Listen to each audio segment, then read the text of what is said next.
Rats. What's up, darling? Nothing. Christina Funk is here to tell us why rats are so important. And we'll be tasting some Christmas port with Michael Schafer. And world champion strolling magician Will Fern is here to amaze.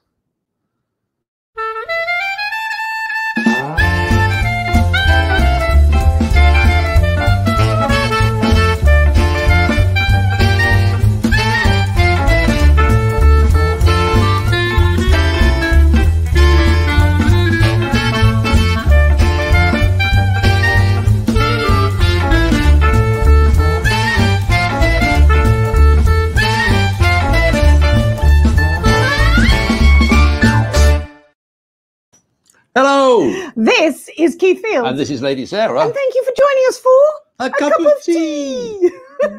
And it's our penultimate show before Christmas. Ooh, look at you. The decorations are up. Yeah, Magic, the future leader dog, has already chewed through one of our Christmas tree lights. Yes, but it wasn't plugged in. Otherwise, there would have been an exploding flying dog, which would have been fun. Very Christmassy.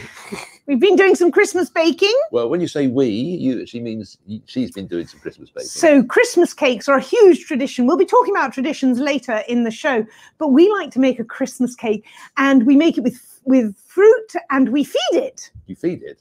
I thought you meant to eat it, not feed it. No, we feed the Christmas cake with brandy. You've got to give people the idea that everyone in the UK spends the whole of Christmas sloshed at this rate.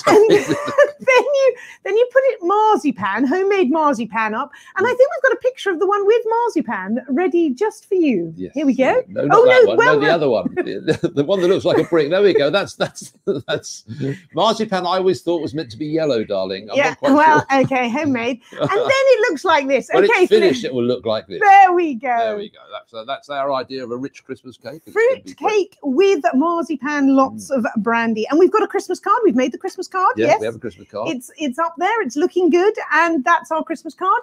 If you don't receive one this year, it means we don't like you very much. No, it's because we don't have your address. And it's amazing how we have so few people's addresses now. All our new friends, we know them. New friends? Well, the people that we've met recently, we know their telephone numbers, we know their email addresses, their Facebook, their WhatsApp, everything about them, apart from where they live. So send us your address and we'll send you a Christmas card. Okay, and then we made some figgy pudding. Well, this is your favourite pudding, isn't it? Yes. Oh, look at that. We've had Toby Merivale's watching. Hey, Toby, how you doing? Nice to see you dropping in. A friend from the UK. Yes, one of my other favourite things about Christmas is something which is called figgy pudding, which you all know about from the song. We all love some figgy pudding. There it is. Whoa. That's what figgy pudding looks like. Basically, it's a very rich fruit pudding, and we pour brandy over it and we set fire to it. So, darling, what's the difference between the fruit pudding with the brandy and the Christmas cake, which is fruit and brandy? I think that's all we eat at Christmas: fruit and brandy. Fruit and brandy. That's it. That's our Christmas traditions. Anyway, we're going to be finding out about some of your Christmas traditions. And there's Desney in Wales, of all places. Desney, fantastic. Nice to see you, Desney. Thanks for dropping by. Our other Christmas traditions is walking, and we love to go walking. And in fact, this weekend we were walking at the Stage Centre Nature Park. Stage Nature Centre. God, did I mess that up? You did get that wrong. Right here in Troy. Right here in Troy. And this is what we saw. Here we are, rather. Here we are. Look, let's have a look at us. Look, there we go. Yes, look. There we go. This is us. Suitably masked up. It was a chilly day, but it was a lovely day for a walk. Various loops they've got around. So if you're living here in the Metro Detroit area, come to the Troy Stage Nature Centre. It is quite something. And you will also see lots of these. Yeah. They were out and about. There was a whole shoal of deer, is it? Let's ask our first guest. Please put your hands together for the lovely Christina Funk. Hello. Hey, Christina, our best friend from the Nature Centre. How are you? Oh, good. How are you guys? We're doing well. We're doing well. We messed up that introduction, but we're doing well. Well, I'm glad to see that you guys are out at the Nature Center. Yeah. It's not a shoal of deer, is it? It's a herd of deer, isn't it? Yep. Yes, herd. Comedy. Came up with a tragedy, but that's all. Christina, do you have a Christmas tradition, something you love? I do. So growing up, my dad used to like to put up those Christmas villages And he would really make a huge deal out of it, and we loved it every year. And so we would do that. And I think one of the reasons that might be one of my favorite memories is because it's the first time my dad ever heard me say a cuss word. I was really little, and I was underneath the table, underneath the tablecloth where you couldn't see me, and he was putting stuff in. He was having trouble with all the wires, and he cursed, and I repeated after him. Oh, that wonderful parenting moment. Yeah. And then I sat there really nervously thinking, oh my gosh, what did I just do? And I thought he was going to get mad. And then he starts laughing. So Christmas, you see? We won't ask you what you actually said. No, just in case. Let's do a bit of say something in British instead. Let's say something in British. As you remember, I have all the cards with the British words on. We're going to select one. All you have to do, Christina, is say stop anytime you want to. Stop. Okay, there we go. Today's word is bevy. Bevy. Bevy. Come on, Christina. Have you any idea what a bevy could be? What's a bevy? Well, you know what? We'll wrap the rats into it, and we'll say a group of rats. A bevy of rats. Bevy. It sounds like it should be, doesn't it? Yeah, it sounds like it sounds great. It sounds it's not right, but it's a good guess. Forget it. So you mentioned the magic rats. Last time we were here, we were meeting some of the owls that you have, and it seems that now we're meeting some of their food. I was just gonna say these are not their food. We do feed them rats, but the ones that we're gonna meet today are they're not for feeding. Can we see them? Can we have a look at them? Where are they? Are they cute? They are cute.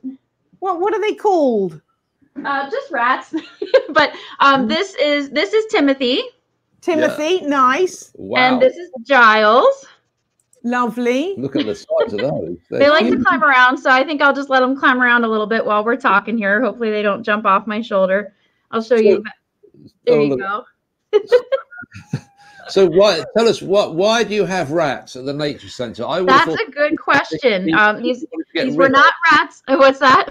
I would be thinking these are rats or something you want to get rid of, not what you want to keep. No, they are so important. Rats are so important. Like I said, we're not feeding these guys to our owls, but rats are an important part of the food chain for a lot of animals, including, also mice and things like that. So that's actually why we have the rats here. These two rats needed a new home, and we were looking to get a mammal on our teaching staff other than a human. We wanted a furry, a mammal to have, because we have reptiles, we have amphibians, we have the owls, and we wanted somebody to help us teach people about why these guys are so important and why it's important not to use, pesticides or rodenticides to kill them.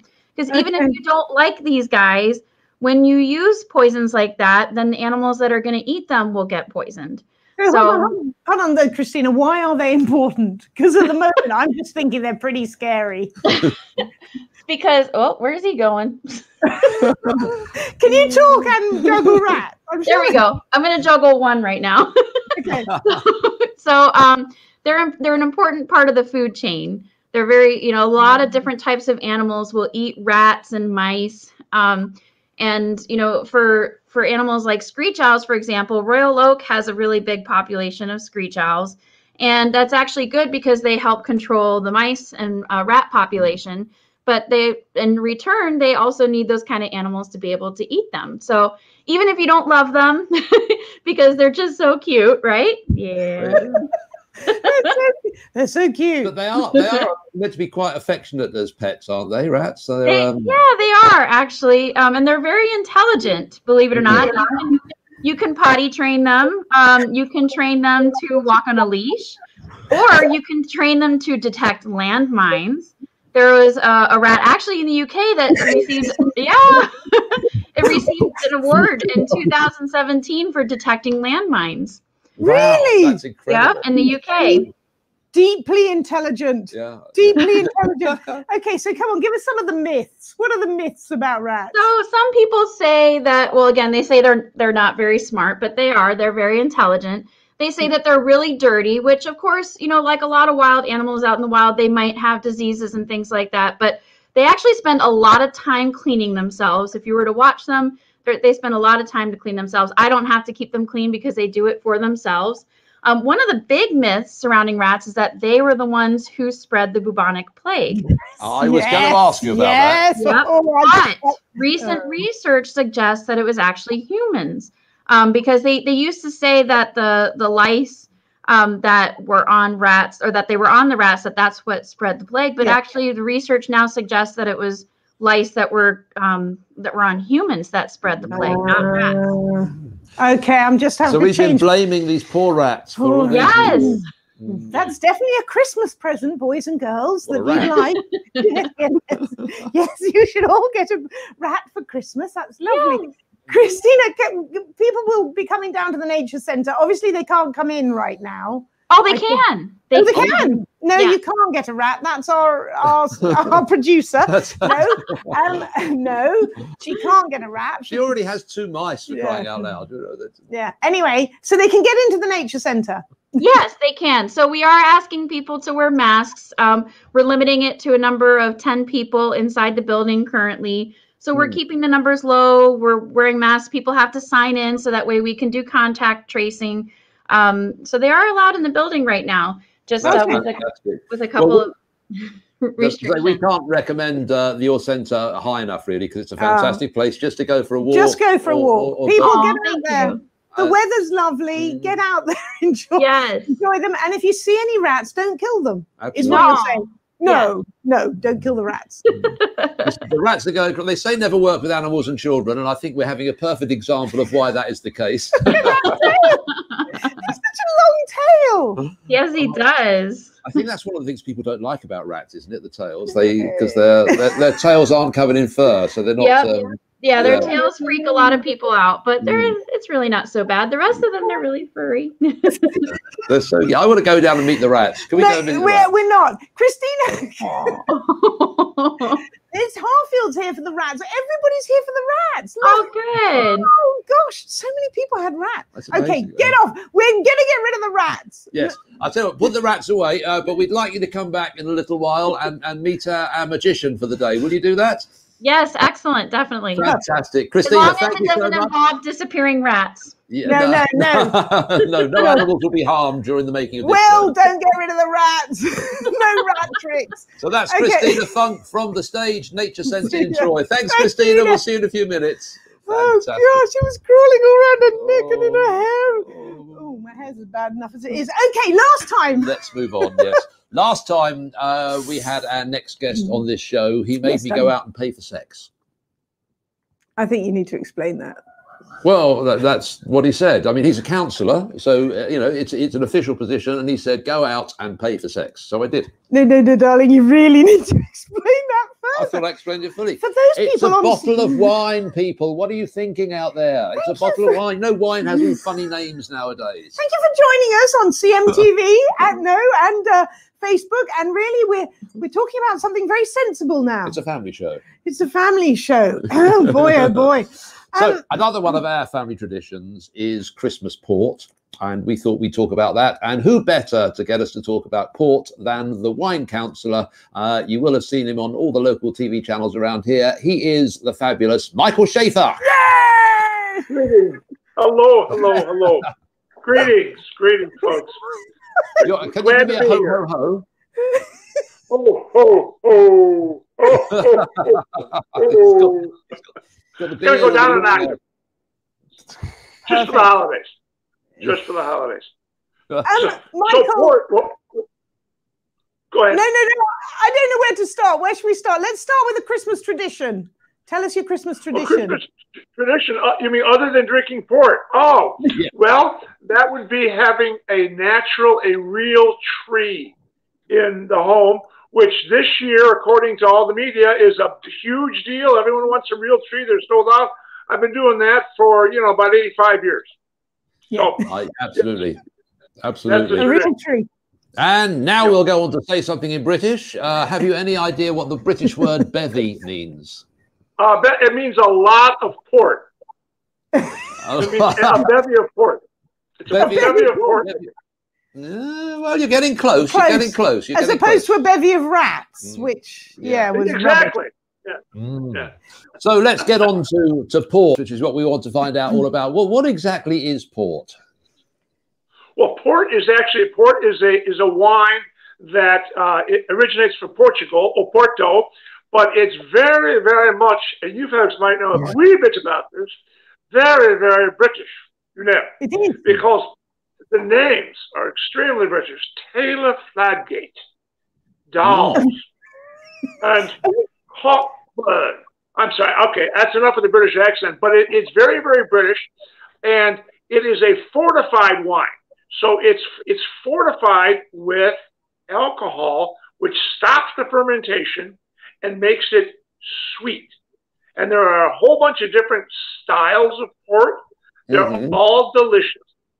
And you usually have it for dessert. Most people have it for dessert. You can have a white port with a little seltzer for a lovely summer cocktail. Interesting. But what we're going to have today are a couple. One is a Tawny Port, and another one is an LBV, known as late bottled vintage. Yes, this is the Tawny Port. This is the Tawny Port. Shall I give that a pour and we'll have a look, have a smell and see what it is? Absolutely. Absolutely. It's interesting, Michael, because I was brought up to just have a little small glass of port after dinner. Is that how it's drunk over here? Well, the reason is the small glasses basically were so that you didn't overindulge after consuming, wine with your 8-course meal. So that's why, because port is about 20%, port's about 20% alcohol. They're nice port. So we're only going to be sipping this. We're not going to be drinking too much, but so we've got it poured, and now I remember we have to swirl it and sniff it and savor it. Okay, yes, we'll do the 5 S's very quickly. The first thing we do is we see the wine. We look at it. We look at the wine. If we've got a piece of white paper, we can hold that up against the white paper like that. Then we swirl it, usually a good idea on the table, unless you're a pro, which then, you can do this. Okay. Then what do we do after swirl? What's the next one, Sarah? Sniff it. Sniff. Absolutely, and that's critical. We want to get our nose in the glass. Short sniffs, mouth open, eyes closed. Woo! What is going on there? It's delicious. Caramel, tawny, churro, butterscotch. Woo! All sorts of stuff going on. Now we take a sip, little sip, and we open our mouth and make that funny swooshing noise. I can't do that. So unladylike. Please, Dale. And now we kind of almost chew it, and then the last S is savor. We savor it. And we appreciate that lovely thing. When you pull the wine into your mouth and take some air in with it and sort of slurp it, which is what my mother always told me not to do, it's amazing how mother told you not to. Taste of the liquid. It just hits you, doesn't it? It really does. Bang. For those of you who are just joining us, we're trying port with the wine counsellor, Michael Schafer, and I'm really quite enjoying it. But and you also recommended a bit of cheese to go with it, didn't you, Michael? Yes, wine and cheese, of course, are it's a match made in heaven, because you have the fat in the cheese, which is lovely and coats our palate, and then it interacts with the acids and the tannins in the wine, and it's bad math. It's 1 + 1 = 3, and it's wonderful.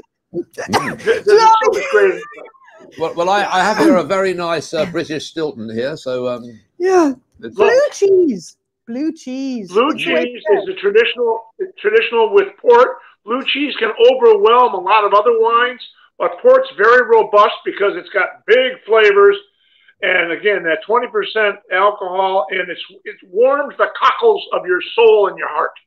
I didn't know my heart had cockles until I drank the port. But I like that.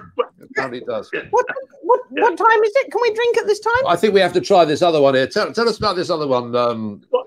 It's 7 across the pond, so you can drink. The other one is an LBV or a ruby port. They're a little bit different, but it kind of simulates a vintage port.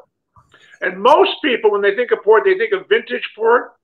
And vintage ports are lovely. They're wonderful, but they take a long time to age. Now, this is what you call two-fisted drinking, ladies and gentlemen. Lovely to see. And they do this most afternoons, I've been told. I don't know if that's true. Yeah. But it may be.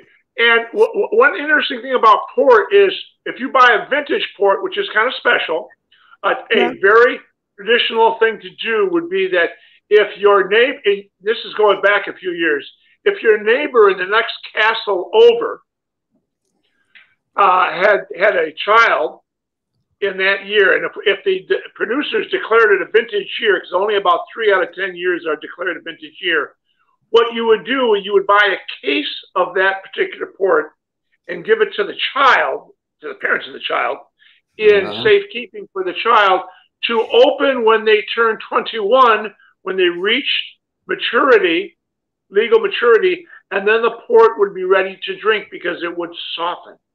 Great, Michael. That's nice. Don't tell our kids, they're too old. And Rex, you can come and share some of this when COVID's over.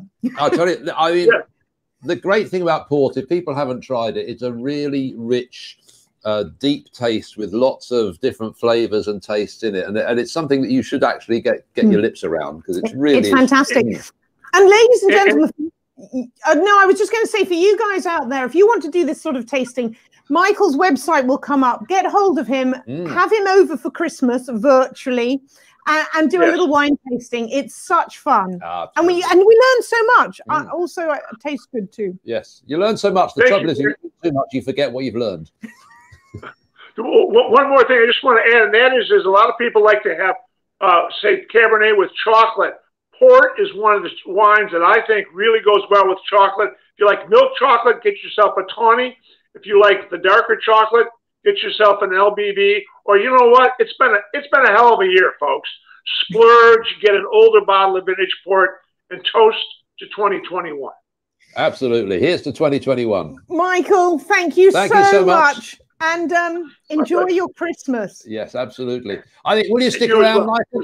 I think we've got a bit of magic coming up. We've got a bit of magic. It's always our favorite part of the show.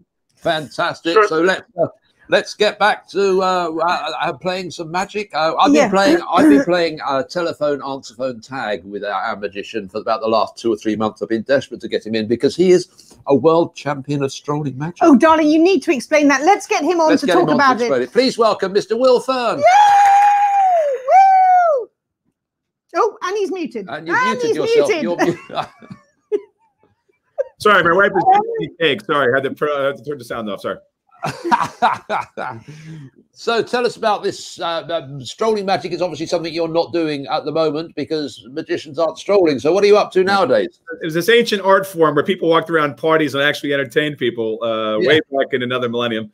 But so what I've done to make occupy my time is I became a Discover Magic presenter. And Discover Magic is a wonderful franchise that teaches kids magic, right? So, wow. Yeah. So we do it virtually now. So I've had classes with kids from Florida to Massachusetts, California, and Maryland, and Jersey, all in the same class, which is great. So the kids looking for a way to connect can connect, and they learn magic that they can do for their family and friends and entertain grandma on Zoom. It's been a hoot. It's been great. That's fantastic. Is there a website with that? Where do we find out about that? I didn't know that one. My website is kidwizardclub.com. Kidwizardclub.com. So, folks, if you have kids, I suppose that would be an excellent Christmas present as well. 8 to 12. That's the range. 8 to 12. Perfect. Yep. Well, we're going to bring our other guests back, and we're going to let you show us some of what you do, if that's okay. There's some people who are very excited to see you, Will. We've got Tim Prendergast in Colorado, and all sorts of people who are very excited you're here. So let's hand it over to Will. Will, we'll give you the screen and say, take it away. Okay. Well, this is more of a monologue, but hi guys, hope you enjoy this. But I'd like to tell you a little tale of 2020. Oh, 2020. What a number. What a number. It used to be such a number of clarity and vision and perfection. 2020. Oh, boy. Now it's the new 666, right? It's the new 666. But if I could, I would like to spin you a tale or spin you a yarn. All right. Sorry about that. Spin you a little thread of 2020 if I could. Okay. So a little piece of string and a little tail for you. All right. Now, where's my rat lady? Rat lady. Okay, Christina. Okay. Yeah. I don't know if there's any kind of magic words you use in your line of work, but we're gonna need one minute, so get one for me, okay? Get a magic word ready for me. All right. Oh. Not yet. Just think about it for now. Think about it for now. Okay. So 2020. Oh, guys. Where do you even begin? 2020. Well, let's start with this. Way too many people. Way too many people. Too many businesses. Too many dreams. Gone. Way too much politics. Oh, yes. There's always way too much. Right? And my personal favorite stickiest wicket, that was for you, Keith. My personal favorite, least favorite sticky wicket is the masks. 9 out of every 7 times I go into that store, I'm leaving that mask in the car. Yeah, So, you and me both. what an awful, terrible, horrible year it's been. As my Mexican wife would say, obvio. But if we can all realize, if we could just stick together a little bit more than usual, maybe we could all come together, north, south, east and west, left and right. If we could do that, guys, and like we're doing today, share our time, share our camaraderie, share our friendship, share our stories and traditions, and just share our love, then maybe we could just hail a cab to a much safer and happier 2021 that will be a little less miserable and a little more magical for everyone. Right? Beautiful. Lovely. And Lovely. And hopefully leave 2020 in some little box, guy's apartment in Flemington, New Jersey, never to be seen from again. So we all do that. We got something right, and I look forward to doing that in 2021. And I wish you all the same. Oh, wow. Wonderful. What a great piece. Lovely. Thank you so much. Lovely. Nice. And you've I mean, that was like a positive thought, which is how we like to end our show. So you brought us round to the end. But just before we get the positive thoughts from our other guests, we should tell you the meaning of the British term bevy. Bevy. Yes. A bev.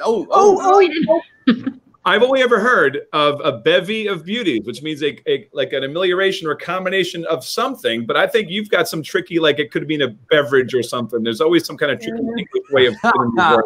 Actually, you got it spot on. A bevy, though a bevy of beauty is a saying. Oh, Tim is Tim, yes, a bevy is a drink. Usually, it's usually if you say, well, let's go out for a bevy, is kind of how you'd say it. Usually an alcoholic drink, short for beverage, but it's a very much used word in the UK. Hiding now. For shame, Santa, for shame. We are almost out of time. We've had a fantastic positive thought from Will. We need to see if we can get a positive thought from our other guests, but it looks as if Michael might have frozen. So we'll come back to that one and see if we can bring it back. There he is. Michael, do you have a positive thought for us?